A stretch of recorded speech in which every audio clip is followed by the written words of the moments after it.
Last year's NBA Live 08 focused on adding features such as quick strike ball handling and had the aim of streamlining the existing mechanics. The intention was good, but the results weren't terribly impressive.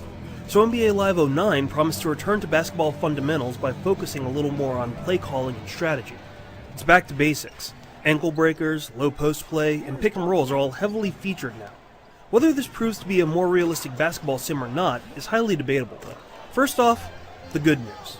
The new pick and roll system works really well. You press the button and the game automatically sets a pick, and the amount of time you depress the button determines if you either cut to the basket before the actual pick, roll like normal, or you slide and pop out. The system is quite satisfying and it can lead to some devastating alley-oops or breaks to the basket. Also new are quick strike ankle breakers, which are tied to the right stick. This does work technically. Hesitation steps and crossovers can give you a head start by a few steps. But the rampant rubber banding present in the game destroys any benefit this might give you. Oftentimes, the tempo of the game slows down, and defenders catch up for inexplicable reasons. But still, this isn't realistic at all. The fastest players in the game shouldn't be shut down by some funky rubber band effect.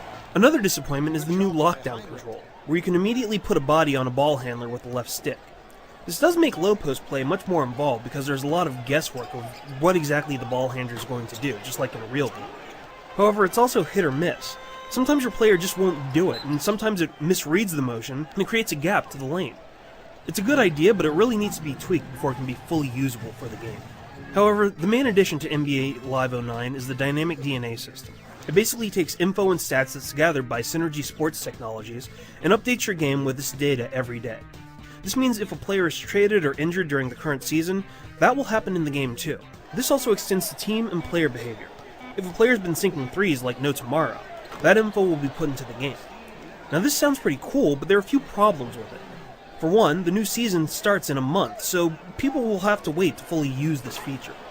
For another, if you're not a major stat head, chances are you either won't care or you won't notice this at all when you're playing. You can play based on the DNA stats that pop up during the game, but oftentimes it's irreverent info.